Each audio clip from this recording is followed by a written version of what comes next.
വന്യ ജോസഫ് മാത്യു അച്ഛൻ, മാതാപിതാക്കളെ, കർത്താവിൻ പ്രിയ സഹോദരങ്ങളെ, വളരെ സുപ്രധാനമായ ഒരു ദിവസമാണ് മലങ്കര സഭയെ സംബന്ധിച്ചിടത്തോളം ഇന്ന്.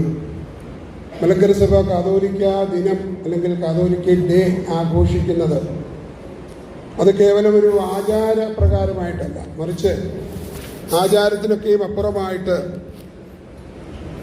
സഭയുടെ സ്വയം ശീർഷകത്വം, അതായത് ഓട്ടോസെഫാലസ് എന്ന സഭയുടെ ആ സ്വയം ശീർഷകത്വവും അപ്പോസ്തോലിക പാരമ്പര്യവും പ്രഖ്യാപിക്കുന്ന ദിനമാണ്. അത് നമ്മുടെ സ്വത്വമാണ്, നമ്മുടെ മാത്രമായ അല്ലെങ്കിൽ നമ്മുടെ സഭയെ സംബന്ധിച്ച് ഏറ്റവും പ്രധാനപ്പെട്ട ഒരു ദിവസമാണ് ഈ ദിവസം എന്നുള്ളത്. AD 52 മുതൽ ഇന്ന് വരെ, ഇന്ന് പരിശുദ്ധ മാർത്തോമാ മാത്യൂസ് തൃതീയൻ കാതോലിക്ക ബാവ വരെയുള്ള മാർത്തോമാ ശ്ലീഹായുടെ 92 പിൻഗാമികൾ അല്ലെങ്കിൽ മുൻഗാമികളായിട്ട് കണക്ക് കൂട്ടിയാണെങ്കിൽ ഈ ബാവായുടെ മുൻഗാമികളായ തോമാ ശ്ലീഹ വരെ 92 പേരോളം ഉണ്ട് AD 52 മുതൽ ഇന്ന് വരെ. അതുമാത്രമല്ല, അതല്ലാതെ നമ്മളെ പരിശുദ്ധ സഭയെ സംബന്ധിച്ച് ചിന്തിക്കുമ്പോൾ സഭയുടെ മലങ്കര മെത്രാപ്പോലീത്ത പദവി എന്ന് പറയുന്നത് ഏറ്റവും ശ്രേഷ്ഠമായിട്ട് സഭയുടെ ആത്മീക അധികാരവും ഭൗതിക അധികാരവും ഒക്കെയും നിലനിർത്തുവാൻ തക്കവണ്ണം സഭയ്ക്ക് നൽകപ്പെട്ടിരുന്ന, ആദ്യകാലങ്ങളിൽ അതിനെ അർക്കതിയോക്കാൻ എന്നാണ് അറിയപ്പെട്ടിരുന്നത്, പിന്നീട് മാർത്തോമ എന്നറിയപ്പെട്ടു. പിന്നീട് അതിനെ ഇപ്പോൾ നമ്മുടെ പരിശുദ്ധ കാതോലിക്ക ബാവ തിരുമനസ്സുകൊണ്ട് തന്നെ ഇരിക്കുന്ന മലങ്കര മെത്രാപ്പോലീത്ത എന്ന പദവിയിലേക്കും എത്തിയിരിക്കുകയാണ്. അപ്പോൾ ഇത് വളരെ പ്രധാനപ്പെട്ട ഒരു കാലയളവാണ്. 1653 വിദേശ ആക്രമണം അല്ലെങ്കിൽ മറ്റ് വിദേശങ്ങളിൽ നിന്നുള്ള സഭകളുടെ കടന്നുകയറ്റം മൂലം നമ്മുടെ സ്വത്വം നഷ്ടപ്പെട്ടു പോവുകയും 1912 അത് കാതോലിക്കേറ്റ് പുനഃസ്ഥാപിച്ചുകൊണ്ട് സഭയ്ക്ക് സഭയുടേതായ രീതികൾ, സഭയുടേതായ മേൽപ്പട്ടക്കാരെ വാഴിക്കുന്നതിനും മൂറോൻ കൂദാശ നടത്തുന്നതിനും ഒക്കെയുമുള്ള അധികാരം കിട്ടിയ വർഷമാണ് 1912. അന്നു മുതൽ ഇങ്ങോട്ട് മലങ്കര സഭ വളരെ ശ്രേഷ്ഠവും ചിട്ടയുമായ രീതിയിലാണ് പ്രവർത്തനങ്ങളിലാണ് കടന്നു പോകുന്നത്. ഇന്നുവരെ നമുക്ക് അറിയാവുന്ന പ്രകാരം വന്നതിന് ശേഷം ഇന്നുവരെയും 9ാമത് കാതോലിക്കയാണ് ഇന്ന് കാതോലിക്ക ആയിട്ട് നമ്മുടെ മുൻപാകെ ഉള്ളത്, നമ്മെ മേയിച്ച് ഭരിക്കുന്ന ഇടയനായിട്ടുള്ളത്. 2 കാര്യങ്ങൾ വളരെ പ്രധാനമായിട്ട് ഇവിടെയുണ്ട്. ഒന്ന്, മലങ്കര സഭയ്ക്ക് ഒരു അപ്പോസ്തോലിക പാരമ്പര്യമുണ്ട്. അത് മാർത്തോമാ ശ്ലീഹായുടേതാണ്. ലോകമെമ്പാടുമുള്ള ക്രൈസ്തവ സഭകളിലെ വളരെ പ്രാധാന്യവും വളരെ പുരാതനവുമായ, ഏറ്റവും പുരാതനവുമായതും ഇന്ത്യയിലെ സഭയാണ്. കാരണം റോമിലെ സഭയും കോൺസ്റ്റാന്റിനോപ്പോളിലുള്ള സഭയും ഒക്കെയും ഇന്ത്യൻ സഭയ്ക്ക് AD 52 ശേഷമാണ് വളരെ കൃത്യമായി രൂഢമൂലമായി വളർന്നു വന്നത്. എന്നാൽ മലങ്കര സഭയിലെ നമുക്ക് അഭിമാനിക്കാവുന്ന കേരളത്തിൽ അല്ലെങ്കിൽ കൊടുങ്ങല്ലൂർ വന്ന് ഇറങ്ങിയ തോമാ ശ്ലീഹ ഈ സഭയെ ഇത്രത്തോളം പരിപാലിച്ച് നയിച്ചു.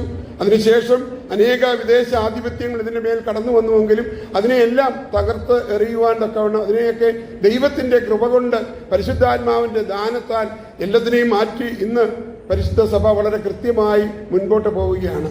9ാമത് കാതോലിക്കായും അതുപോലെ 22ാമത്തെ മലങ്കര മെത്രാപ്പോലീത്തായും ഒക്കെയുള്ള സ്ഥാനമായിട്ട് ഇന്ന് പരിശുദ്ധ മാത്യൂസ് തൃതീയൻ കാതോലിക്ക ബാവ നമ്മയൊക്കെയും മേയിച്ച് ഭരിക്കുന്ന വലിയ ഇടയനായിട്ട് നിൽക്കുകയാണ്.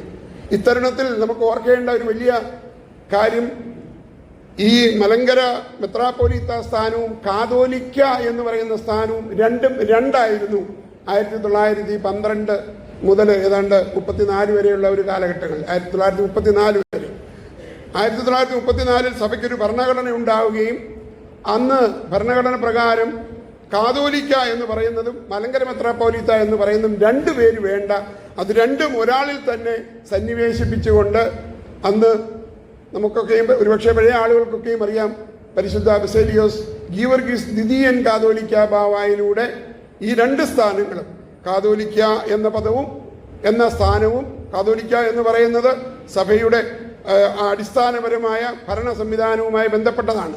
എന്നാൽ മലങ്കര മെത്രാപ്പോലീത്ത എന്ന് പറയുന്നത് വളരെ പുരാതനമായ, ആദ്യം മാർത്തോമാമാരായിരുന്നു, പിന്നീട് ഈ പറയുന്നത് പോലെ മലങ്കര മെത്രാപ്പോലീത്ത സ്ഥാനത്തിലേക്ക് വന്നു. ആ സ്ഥാനവും ഈ 2 സ്ഥാനവും ഒന്നിച്ച് ഒരാളിൽ തന്നെ നിക്ഷിപ്തമായി സഭ മുൻപോട്ട് നയിക്കണം എന്ന തീരുമാനമെടുത്ത 1934 ഭരണഘടന പ്രകാരവും അതിന് പ്രകാരം ആദ്യമായി ഈ 2 സ്ഥാനവും, അതിന് മുമ്പ് 2 കാതോലിക്കന്മാർ നമുക്കുണ്ടായിരുന്നു. നമുക്ക് ഗീവർഗീസ് പ്രഥമനുണ്ടായിരുന്നു, പൗലോസ് പ്രഥമനുണ്ടായിരുന്നു. ഈ 2 പേർക്ക് ശേഷം മൂന്നാമത് വന്ന ആളാണ് ഗീവർഗീസ് ദ്വിതീയൻ കാതോലിക്ക ബാവ. അദ്ദേഹത്തിൻ്റെ കാലഘട്ടത്തിലാണ് ഈ 2 സ്ഥാനങ്ങളും. അതുകൊണ്ടാണ് നമ്മൾ കൽപ്പനയൊക്കെ വായിക്കുമ്പോൾ അറിയാം, മലങ്കര മെത്രാപ്പോലീത്തായും പൗരസ്ത്യ കാതോലിക്കായും മലങ്കര മെത്രാപ്പോലീത്ത, ഈ 2 സ്ഥാനവും പരിശുദ്ധ കാതോലിക്കായിൽ ഒന്നിച്ച് കൂടിയിരിക്കുകയാണ്. ഇത് നമ്മൾ കേവലം വാക്കുകൾ കൊണ്ട് പറയുന്നതല്ല, മറിച്ച് സഭയെ സംബന്ധിച്ചിടത്തോളം എവിടെ സഭയുണ്ടോ അവിടെ ക്രിസ്തു ഉണ്ട് എന്ന് നമ്മെ പഠിപ്പിച്ചത് മറ്റാരുമല്ല, നമ്മുടെ ഈ ദേവാലയത്തിൻ്റെ കാവൽ പിതാവായ മാർ ഇഗ്നാത്തിയോസ് ന്യൂറോനായാണ്. അദ്ദേഹത്തിൻ്റെ എഴുത്തുകളിലൂടെയാണ് നാം പഠിച്ചത്, നമ്മെ മനസ്സിലാക്കിയത്. എവിടെയാണ് സഭയുള്ളത് അവിടെ ക്രിസ്തു ഉണ്ട് എന്ന് പറയുമ്പോൾ ക്രിസ്തുവിൻ്റെതാണ് സഭയെന്നും ഈ ക്രിസ്തു തലയാകുന്ന സഭയുടെ മിസ്റ്റിക് ബോഡിയാണ് നമ്മുടെ സഭയെന്നും ഉള്ള ഒരു കൺസെപ്റ്റ്. അതുകൊണ്ട് അതൊരു ജൈവഘടനയാണ്. തലയ്ക്ക് ശരീരമുള്ളതുപോലെ, തലയിലോടൊപ്പം ചേർന്ന് ശരീരം വസിക്കുന്നത് പോലെ ഇതൊരു ജൈവഘടനയായിട്ട് തന്നെ തുടരും. അത് തലയ്ക്കൊരു അസുഖമുണ്ടായാൽ ശരീരത്തെ എല്ലാം ബാധിക്കും, ശരീരത്തിൻ്റെ അസുഖം ഉണ്ടായാൽ അത് തലയെ എപ്പോഴും വേദനിപ്പിക്കും എന്നുള്ള രീതിയിൽ ഒരു ജൈവഘടനയുമായി ബന്ധപ്പെടുത്തിയാണ് ക്രിസ്തുവും സഭയാകുന്ന മിസ്റ്റിക് ബോഡിയും തമ്മിലുള്ള ബന്ധത്തെ പിതാക്കന്മാർ പഠിപ്പിച്ചിരിക്കുന്നത്. അതുകൊണ്ട് വളരെ പ്രാധാന്യമാണ് ഈ കാതോലിക്ക ദിന ദിവസം. നമ്മൾ സഭയെ സ്നേഹിക്കുക എന്ന് പറയുമ്പോൾ ക്രിസ്തുവിനെ സ്നേഹിക്കുന്നു എന്നാണ് അർത്ഥം. ക്രിസ്തുവിൻ്റെ പ്രവർത്തനങ്ങളിൽ നമ്മളെ കൂടുതൽ ഏർപ്പെടുവാൻ തക്കവണ്ണം 1653 നമുക്ക് ഏവർക്കും അറിയാവുന്ന കൂനൻ കുരിശ് സത്യം ഉണ്ടായത്. അന്ന് വൈദേശിക ആക്രമണങ്ങൾക്കെതിരെ ഒരു പറ്റം മലങ്കര നസ്രാണികൾ ഒന്നിച്ച് മട്ടാഞ്ചേരിയിൽ ചേർന്ന് ഒരു കുരിശിൽ കയറ് കെട്ടി അതിൽ നിന്ന് സത്യപ്രതിജ്ഞ ചെയ്തിട്ടുണ്ടായതാണ് അന്ന് ഈ സഭയുടെ ആദ്യത്തെ അടിസ്ഥാനം. പിന്നീട് വീണ്ടും അതിൽ നിന്നൊക്കെയും വീണ്ടും പല തരത്തിലുള്ള പ്രൊട്ടസ്റ്റന്റ് വിഭാഗത്തിൽ, അല്ലെങ്കിൽ നവോത്ഥാന കാലഘട്ടങ്ങളിലെ മാർട്ടിൻ ലൂതറിന്റെ നേതൃത്വത്തിൽ ലോകമെമ്പാടും പ്രശ്നങ്ങളുണ്ടായപ്പോൾ പ്രൊട്ടസ്റ്റാന്റാനിസം കടന്നു വന്നു. അപ്പം അതിനെയും ഈ സഭ അതിജീവിക്കേണ്ടതായ ഒരു സാഹചര്യം വന്നു. അങ്ങനെ പല വിദേശ ആക്രമണങ്ങളും വൈദേശികമായിരിക്കുന്ന ഭരണ സംഹിതകളും ഒക്കെ ഇവിടെ കടന്നു വന്നപ്പോഴും ഇതിന്റെ സ്വത്വത്തെ മുറുകെ പിടിച്ച് ഇന്നും മലങ്കര സഭയെ നിലനിർത്തുവാൻ തക്കവണ്ണം ഇടയാക്കിയത് നമ്മുടെ വലിയ പിതാക്കന്മാരാണ്. അതിലേറ്റവും പ്രധാനം 15ാമത് മലങ്കര മെത്രാപ്പോലീത്ത ആയിരുന്ന അഭിനന്ദ പരിശുദ്ധനായ പൊട്ടശ്ശേരിൽ ഗീവർഗീസ് മാർ ദിവനാസ്യോസ് തിരുമേനിയാണ്. അദ്ദേഹം ഇല്ലായിരുന്നുവെങ്കിൽ ഇന്ന് മലങ്കര സഭയില്ല. അതുകൊണ്ട് മലങ്കര സഭയുടെ അസ്തിത്വം, അടിത്തറയൊക്കെ അതിനുവേണ്ടി തയ്യാറാക്കിയത് അദ്ദേഹമാണ് എന്നുള്ളത് നമ്മൾ വളരെ കൃത്യതയോടുകൂടി ഓർക്കേണ്ടതാണ്. മലങ്കര സഭയുടെ മുൻപോട്ടുള്ള ചരിത്രവും മുൻപോട്ടുള്ള ഇനി നടക്കുവാനുള്ള കാര്യങ്ങളുമൊക്കെ അദ്ദേഹത്തിൽ അധിഷ്ഠിതമായിട്ട് മുൻപോട്ട് പോയതാണ്. അതുകൊണ്ട് ഇന്നേ ദിവസം നമ്മൾ പ്രത്യേകമായിട്ട് ഓർക്കുവാൻ തക്കവണ്ണം ആ പരിശുദ്ധ പിതാവിനെയും ഈ സമയത്ത് ഓർക്കേണ്ടതുണ്ട്. ഇന്ന് കാതോലിക്ക ദിന പതാക നമ്മളിവിടെ ഉയർത്തുമ്പോൾ തീർച്ചയായിട്ടും നമ്മുടെ അഭിമാനമാണ്, നമ്മുടെ ബോധ്യമാണ് എന്നുള്ള ഒരു ചിന്തയോടുകൂടി ഇന്നതിനെ നേരിടുവാൻ തക്കവണ്ണം, ഇന്നതിനെ ഒരുങ്ങുവാൻ തക്കവണ്ണം നമുക്കിടയാകട്ടെ എന്ന് ഈ കാതോലിക്ക ദിനത്തിന്റെ എല്ലാവിധമായ ആശംസകളും ഒക്കെയും നേർന്നുകൊണ്ട് ഞാൻ എൻ്റെ വാക്കുകളെ ഉപസംഹരിക്കുകയാണ്.